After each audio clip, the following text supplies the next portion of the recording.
Eu cumprimento a igreja com a paz do Senhor, amém? Amém. É uma honra estar aqui mais uma vez. Glória a Deus. Nessa casa, nessa família. Eu falo que a Bereia é minha família. Estou com vocês desde sempre. Aleluia. Aonde vocês forem me chamarem, eu vou. Glória a Deus. Trago saudação do meu esposo, o pastor João Rafael. No dia de hoje ele não pôde me acompanhar porque ele levou os nossos dois menores na festividade de crianças e o meu adolescente foi no culto na nossa igreja. Então hoje eu trouxe minha mãe para me acompanhar. Vou deixar uma palavra para as irmãs, para os irmãos também que se fazem presente no tema no qual foi me passar. No Evangelho de Jesus, segundo escreveu João, o capítulo é o de número 14 e o verso é o de número 1 ao 6. Aleluia. Glória a Jesus.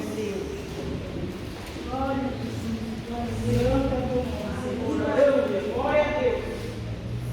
Evangelho de Jesus, segundo escreveu João, capítulo 14, o verso de número 1 ao 6. Maravilha.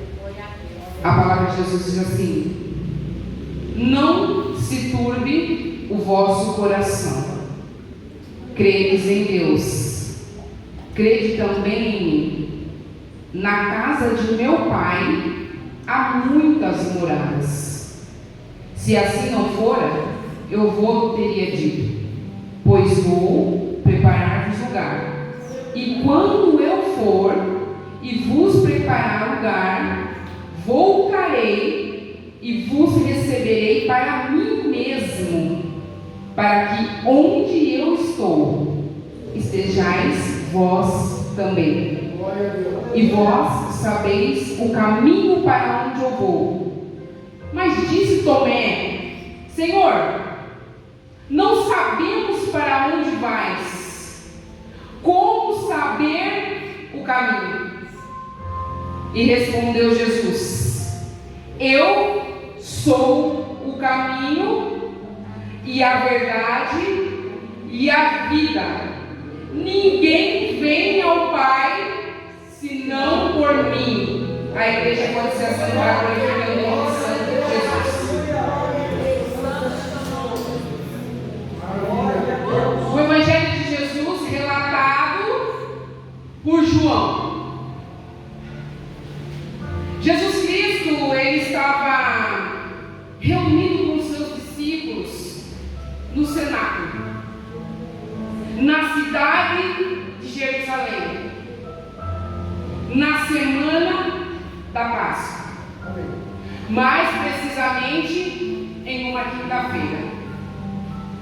É exatamente na noite que foi preso e traído, levado ao sinédrio para ser julgado. E João, ele escreve relatando esses fatos assim, dizendo como o mestre falava naquele dia, falava naquela noite: não se turbe o vosso coração. Aleluia. Credes em Deus,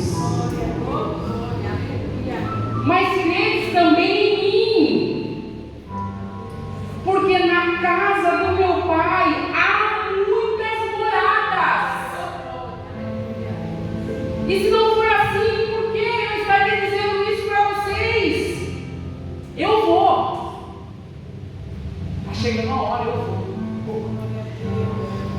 Mas eu vou e vou preparar lugar para vocês, para que vocês estejam comigo. Jesus, ele já havia alertado os discípulos várias e várias vezes que esse momento chegaria e que seria necessário ele passar por isso. Então ele pega e vai para Jerusalém. E os discípulos sabiam que se Jesus pisasse novamente em Jerusalém, ali seria a morte. Porque naquele lugar as pessoas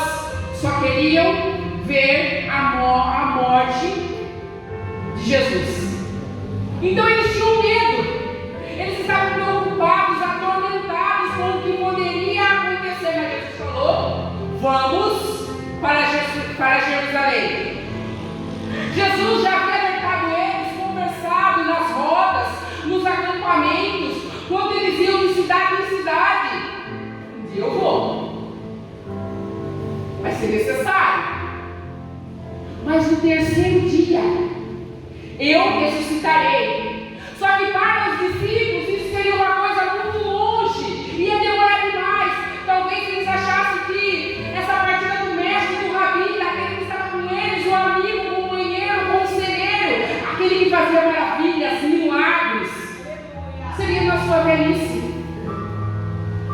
Só que quando Jesus falou: vamos para Jerusalém, eles sabiam que quando o rabi, o mestre, voltasse, algo aconteceria naquele lugar.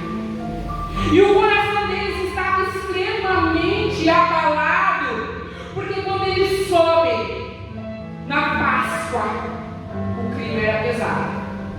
A atmosfera daquele lugar estava pesada, porque eles eram espirituais e eles sabiam que algo estava acontecendo. E quando eles chegam ali em Jerusalém, naquela festa da Páscoa, eles sentem que o clima está pesado e que existia uma conspiração por detrás dos bastidores.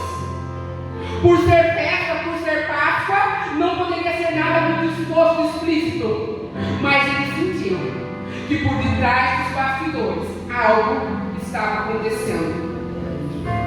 Por detrás dos bastidores havia um alinhamento com traição, cruz e morte. Então o peso espiritual que eles estavam sentindo, assim como o mestre, era grande. Jesus então dá uma ordem para Pedro e João: vai, procura um lugar aonde nós vamos festejar a Páscoa. E daquele momento em diante, igreja, entenda, e daquele momento em diante, Jesus não fala mais com multidão, Jesus não vai mais fazer milagre, Jesus a partir daquele momento não vai curar cego, não vai fazer paralítico andar. A partir daquele momento, Jesus não vai fazer comida aumentar, Jesus não vai fazer milagres, Jesus não vai fazer maravilhas, Jesus não vai parar o tempo, não vai parar o vento, Jesus não vai parar uma enfermidade, fluxo de sangue, não. Jesus não vai fazer uma menina voltar à vida, não. Naquele momento, é só Ele e os discípulos. A casa está pronta, a mesa também. Todos se assentam. O coração deles já está entristecido porque eles sentiam o peso e o fardo, mas o coração do mestre estava muito mais pesado que o deles. E quando Jesus está ali com eles, naquela mesa baixinha, que naquela época a mesa era baixa, eles sentavam no chão, e todos conversando, e aquela angústia no coração, e o coração deles estava turbado. O coração daqueles discípulos estava triste, abatido. E talvez, no dia de hoje, você chegou assim hoje, com o seu coração turbado, abatido, triste, um coração pesado, um coração que está carregando alguns sofrimentos, alguns desejos e algumas orações que ainda não foram atendidas. Talvez você subiu essas escadas, mas até chegar aqui na igreja, no caminho, você veio falando com Jesus, mas mestre, pai, eu não sei como você chama ele, meu amigo, está tão difícil. As crises, está tão difícil minha saúde, está tão difícil o financeiro, Parece que eu falo e as pessoas não entendem o que eu quero dizer e o momento no qual eu estou vivendo. Aquele que era para estender a mão no momento no qual eu mais preciso é aquele que soltou e virou as costas para mim. Talvez você chegou aqui hoje anunciado por conta que a porta do emprego não se abre. Talvez você chegou aqui hoje porque o seu financeiro vai de mal a pior. Talvez você chegou aqui hoje preocupado com alguém que não está aqui, mas que por muito tempo você tem dobrado o seu joelho e clamado para que Deus guarde, para que Deus cuide, para que Deus livre. Talvez você chegou aqui hoje clamando por um filho, clamando por um ente querido. Talvez você chegou aqui hoje porque existe alguém que está no cárcere, que você tanto ama e você tem clamado para que o mestre venha abrir esses milhões. Talvez você chegou aqui hoje e o seu casamento está indo de mal ao pior e você não vê saída. Talvez você chegou aqui hoje só querendo um abraço e ainda não recebeu. Só que Jesus ele está aqui e se sinta abraçado nesse exato momento. Porque o papai sabe tudo o que nós necessitamos, tudo o que nós precisamos. Talvez você chegou aqui hoje achando que a vida perdeu o sabor. Talvez você chegou aqui hoje achando que as coisas não têm sentido, porque você tem passado por tantas coisas e você olha para a esquerda, para a direita, para frente, para trás e não vê saída. Só que o Salmo 121 diz que o nosso socorro vem do alto, não vem da terra. Então você pode continuar olhando para a direita, para a esquerda, para frente, para trás e nada vai acontecer. Mas se você olhar para o alto e falar, Pai, eis-me aqui, eu não sei a hora, eu não sei o dia, mas está doendo, Pai, está doendo demais. Vem meu encontro. Você pode ter certeza, assim como uma brisa leve, o Senhor vai chegar até você. Porque a palavra do Senhor diz que o guarda de Israel está 24 horas. Ele não dorme, ele não cochila. Os seus olhos estão voltados para nós, os seus ouvidos estão inclinados para nos ouvir. Mas não é porque nada está acontecendo que ele também não esteja fazendo nada. Porque Deus ele é especialista em trabalhar por trás dos bastidores. Glória a Deus. Aleluia. Então aqueles discípulos, eles tinham razão para estar tristes. Eles estão tristes porque eles tinham a plena consciência que estava chegando a hora. E eles, apegados com Jesus, não sabiam como seria passar os dias sem Ele. Eles não sabiam como seria chegar num lugar sem a presença dEle, porque aonde Jesus chegava tinha diferença. Então eles tinham medo, eles estavam tristes. Só que naquele dia, naquela noite também havia um sentimento de vergonha no coração deles. Por que, irmã Michele? Porque Jesus precisa ir para uma cruz. Eles estavam ali entre eles, assentados numa mesa, disputando, querendo saber quem seria o maior entre eles. Então havia um sentimento de vergonha. Porque por mais que estivessem tristes, eles estavam ali disputando entre eles. Quem de nós é o maior? Quem de nós é o melhor? Aí Jesus mais uma vez, na sua humildade, na sua simplicidade, pega uma bacia, pega um pano, uma toalha e começa a ensiná-los como lavando os seus pés. Para que sejamos grandes no reino de Deus, nós temos que ser o menor. Era isso que Jesus estava querendo ensinar para eles. Não adianta vocês quererem ser os maiores, os melhores no meio da multidão. Está em evidência. Para vocês serem grandes no meu reino, vocês têm que ser o melhor. Como assim descer? Se humilhar, cuidar de pessoas. Jesus, um símbolo de humildade, ensina a eles mais uma vez, antes da sua partida. Jesus alerta eles que eles seriam dispersos. Jesus falou: depois que ferir o pastor, as ovelhas vão ficar dispersas. Jesus também falou naquele dia que na mesa havia um traidor.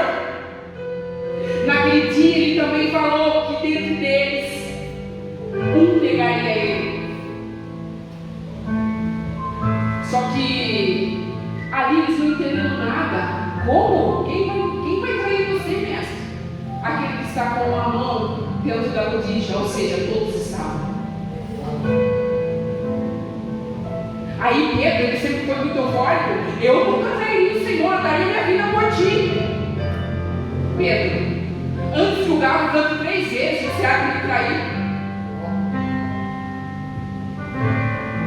Talvez eles não entendessem como o Messias poderia ser preso, como o Messias poderia ser crucificado, sendo que ele veio para nos dar vida. Só que ele veio para um povo que não o recebeu, mas que para nós tivéssemos vida e vida com abundância e pudéssemos estar aqui hoje, era necessário ele passar pela cruz. E eles sabiam que a partir do momento que o mestre não estivesse entre eles, haveria perseguição, haveria açoites, haveria torturas. E é nesse cenário no qual eles estavam vivendo que Jesus se dirige a esse homem e diz: não se turbe o vosso coração, não. Nessa noite, quando Jesus ele está falando comigo, com você, ele fala para nós: não se turbe o vosso coração. Não se renda à tristeza. Não se renda ao desespero. Por quê? Coloquem a confiança em mim, apesar das circunstâncias. A confiança tem que estar em mim. Você crê em Deus? Crê também em mim. Porque na hora da crise vocês têm que tirar os olhos das circunstâncias e colocar os olhos em Jesus. E ele diz mais: eu vou, mas eu vou preparar lugar para vocês, porque na casa do meu pai há muitas moradas. E Tomé, ele fica assim, eu falo Tomé, eu acho que ele era o mais distraído da turma. Mas como saberemos o caminho, pai? Eu sou o caminho. Vou fazer uma aplicação aqui para que vocês entendam. Existe um filme chamado Alice no País das Maravilhas. Alguém aqui já assistiu? Chega em um determinado momento desse filme que tem muitas mensagens subliminares e tem um felino no meio de uma bifurcação. Tem 2 caminhos, ele está no meio. E ali se vem toda saltitante.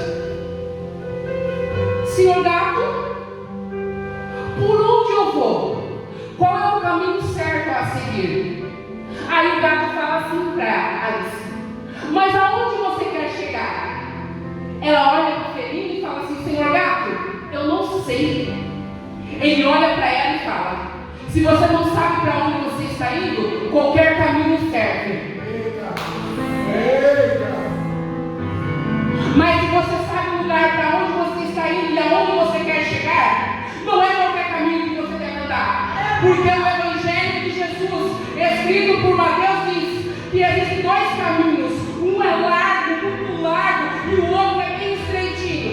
Nesse largo tem bebida, curtição, folia, risada, falsas amizades, tem muita glutonaria, tem luxúria, tem muita coisa gostosa que a carne ama. Só que também tem um caminho bem estreitinho, cheio de espinho, pedra, escorpião, cobra, montanha, vale, deserto, dias de luta, tem leão, tem urso,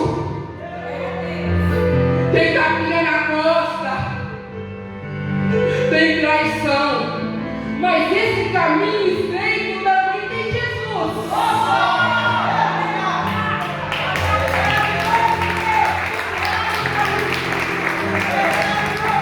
Se a gente conseguir passar pelos espinhos, pelos vales, pelo deserto, pelo dia do silêncio da escuridão, Se a gente conseguir passar pelas enfermidades, pelos dias de angústia, pelas lágrimas, pelo desemprego, se a gente conseguir passar por tudo isso nesse caminho estreito e com Jesus do lado, sabe o que vai acontecer? Na casa do meu pai Ô, glória. há muitas moradas. Glória. Se não for assim, eu não vou do que teria dito, pois eu estou indo e vou preparar lugar. Aleluia. E quando eu for e preparar lugar, voltarei e vos receberei para mim mesmo, para onde eu estou, estejais vós também.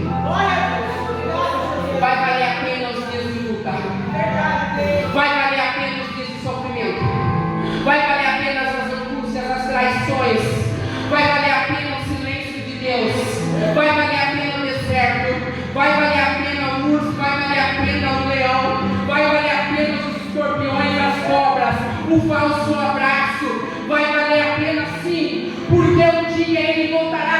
Ele não vai mandar assessor vir buscar a gente, não. Ele não vai mandar nenhum amigo vir buscar a gente, não. Ele não vai mandar nenhum anjo vir buscar a gente, não. Ele vai descer para nos buscar. Vai ser muito rápido.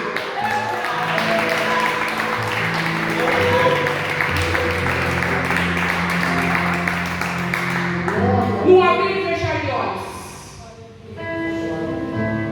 E naquela quinta-feira, de madrugada, Jesus no monte, orando, ele é traído, é levado para o cemitério, testemunhas falsas para acusá-lo, porque não tinha dano, não tinha nada. Então, para acusar alguém de madrugada, até porque era contra a lei, tinha que estar respaldado em mentiras. Sábado amanhece, era para a população escolher entre Jesus ou Barrabás. Jesus não tinha dano, não tinha nada. Então, por conta da festa da Páscoa, um poderia ser liberto. E aos olhos de todos, porque todos que estavam ali, muitos, viram milagres, viram curados, viram prodígios, viram maravilhas, estavam no meio. E quando foi dada a voz ao povo, o que eles falaram? Barrabás. Ou seja, nem todo mundo que vai estar sentado com você na mesa dos seus dias de glória, o dia que você mais precisar vai estar do seu lado. Cuidado. Às vezes são os mesmos que puxam o seu tapete ou falam, crucifica. Jesus é levado, vocês sabem tudo o que acontece. Não vou estourar muito. Vocês sabem tudo o que acontece. E Jesus, depois de ser açoitado, colocado uma coroa que não era dele, era minha, era sua, com espinhos com mais de 18 centímetros, o seu olho todo embaçado com sangue, as suas vestes já tinham sido todas rasgadas, colocaram nele um véu vermelho, e assim mandaram ele andar, até chegar no caminho do Gólgota, e ali vai o meu mestre e o seu mestre. Só que aquela cruz estava muito pesada, até porque aquela cruz não era dele. Só que se não bastasse a cruz, ele carregava também sobre os seus ombros o pecado de toda uma nação, de todo o mundo. Não era só nosso, meu e seu, não. Era do mundo inteiro. Se não bastasse o peso do madeiro, fora tudo aquilo que a gente fez, que a gente faz, que entristece o nosso mestre, ele estava carregando. Aquilo que você fez ontem que não agradou ele estava carregando. E ele vai no meio do caminho, sendo cansado, a vista embaçada por conta do sangue, ele cai.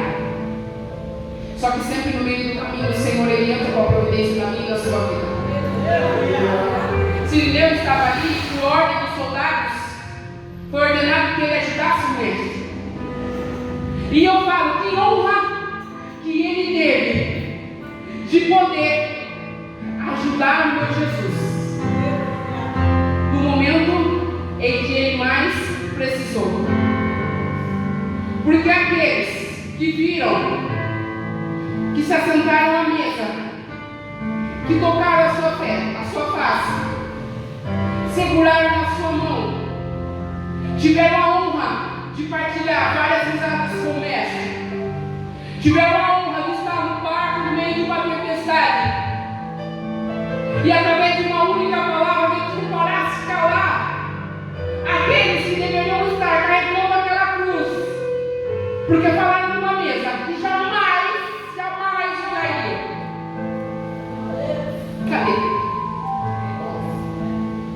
O menor de todos foi o único que acompanhou Jesus até o fim. João. E ele é levado no bloco. E naquele madeiro, quando os pregos transpassam as suas mãos e os seus pés, a mão de Jesus não alcançava o lado direito da cruz, porque naquela época a cruz ela era feita para aquele que ia ser crucificado. Como a cruz não era dele, era de Barrabás era muito maior que Jesus, a cruz era enorme. Como a mão de Jesus não alcança o lado direito, os soldados romanos com muita violência puxam o braço de Jesus até deslocar para que alcançasse o lado direito. Jesus apregoado, cansado, porque a sua última refeição foi na quinta-feira e isso já era domingo. A única coisa que ele queria naquele momento era um copinho de água. E quando ele pede mais uma vez, é lhe dado vinagre. Se não bastasse, a sua costela à mostra, o seu pulmão já estava cheio de água. Jesus estava com muitas fraturas no corpo. Aí eles têm a capacidade de fazer isso com o meu mestre e com o seu, com o nosso Pai. Só que Jesus, ainda na sua humildade, fala: Pai, perdoa. Eles não sabem o que fazem. E às vezes alguém faz alguma coisa para você, sabe o que você faz?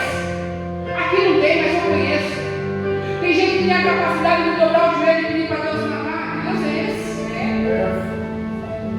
Que quem fez para mim, que o Senhor faça pior. Se necessário, ele bata o carro, perca a família, perca filho, perca tudo. Esse tipo de oração Deus não escuta. Até porque a vingança não é nossa. A nossa parte é só clamar o Pai e falar assim: o Senhor viu. A nossa parte, a nossa luta não é contra carne e sangue. Não. É contra ossos e potestades malignas. E naquele domingo,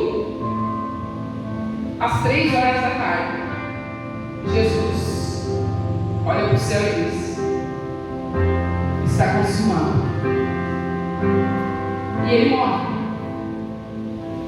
E dos 12 que eram para estar ali, só o menorzinho estava. As Marias, o restante do medo, ficavam vendo as coisas de longe, em oculto. Só que no terceiro dia ele ressuscitou. Ele ressuscitou. E ele está voltando. E ele foi para preparar lugar. E já está faltando pouco, viu? Eu acho que agora eles só estão limpando lá a cidade. Porque o lugar onde a gente vai não vai ter choro, não vai ter dor, não vai ter traição, não vai ter desemprego, não vai ter enfermidade. O lugar para onde a gente vai não vai ter luta. O lugar para onde a gente vai não vai ter disputa.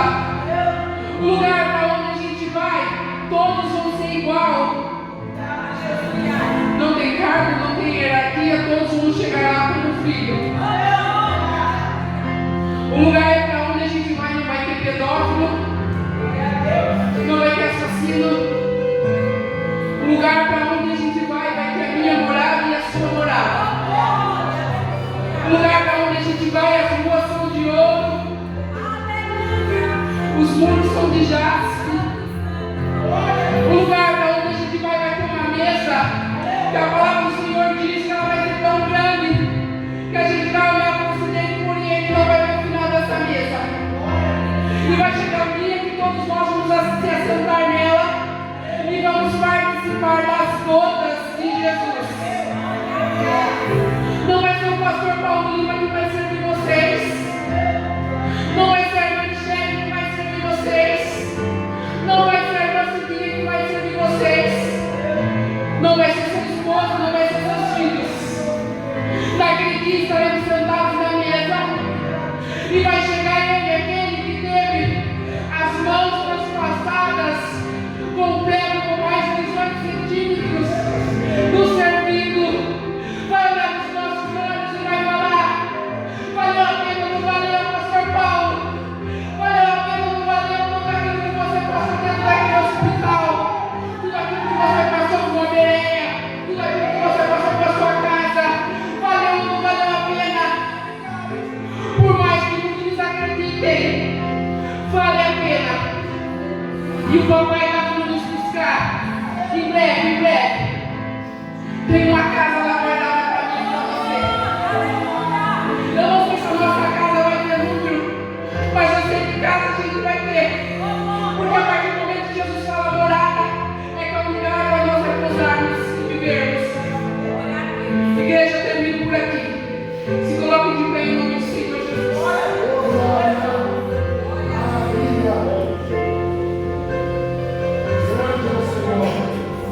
Eu não sei se tem, mas por onde eu passo, eu sempre falo. Existe alguém no nosso meio que ainda não aceitou Jesus como seu único e suficiente Salvador, mas entendeu que no dia de hoje necessita voltar para o Pai.